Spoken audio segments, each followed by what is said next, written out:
What happened on Fire Trail 94?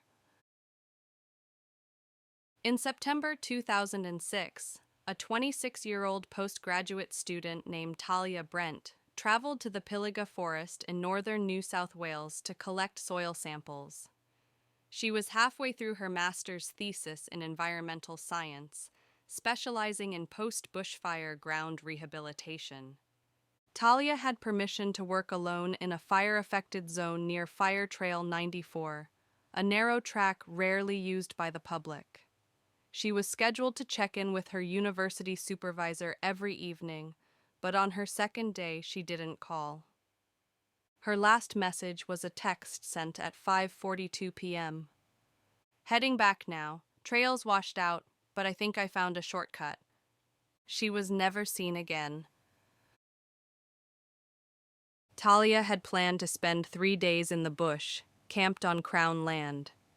She was familiar with remote work, had training in survival basics, and kept detailed field logs. When she missed 2 scheduled check-ins, her supervisor contacted local police.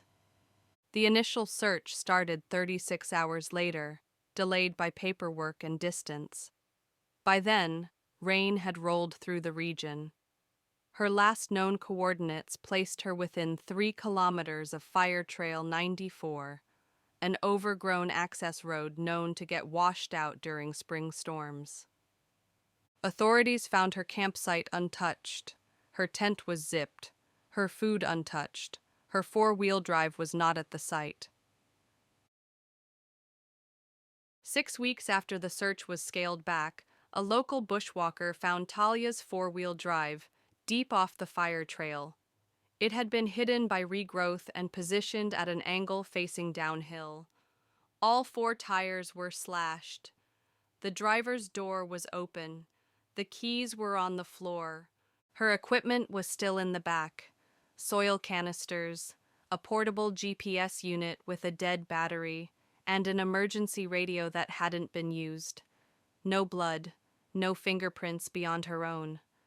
But about 1 kilometer away, investigators found a burnt notebook, partially buried beneath leaves. The front and back covers were intact. The middle section, roughly 10 pages, had been torn out. What remained were notes about tree species and a list of GPS coordinates. On one page, a line was underlined.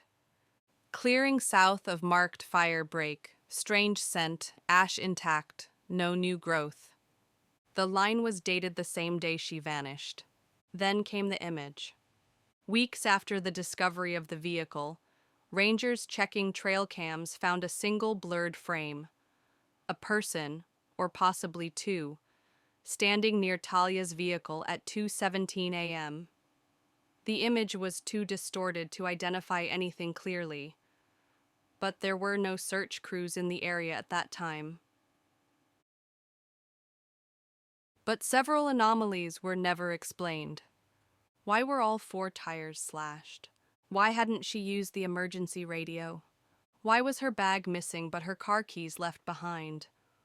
One theory involved illegal activity in the forest, unauthorized burning, poaching, or other uses of remote fire trails. Locals mentioned ghost camps, makeshift sites that appeared overnight and disappeared by morning. A few even speculated she stumbled across something she wasn't meant to see. Her family never accepted the idea she got lost. They pointed to her obsessive note-taking, her risk-averse nature, and the fact she always carried multiple location beacons. And then there was the notebook, the pages removed. Why those? In 2009, Fire Trail 94 was formally decommissioned and access signs were removed. The official reason: erosion risk and seasonal danger. In 2014, 2 local firefighters responding to a burn-off claimed to see a blue flash at the edge of the trail, followed by movement in the trees. They called it in. When rangers arrived, they found boot prints, but no one ever came forward. Talia's family holds a memorial each year in the clearing near the site. Her mother told an interviewer once, "She was calm, logical, prepared. If she walked into that forest and never came out, it's because something or someone made sure of it."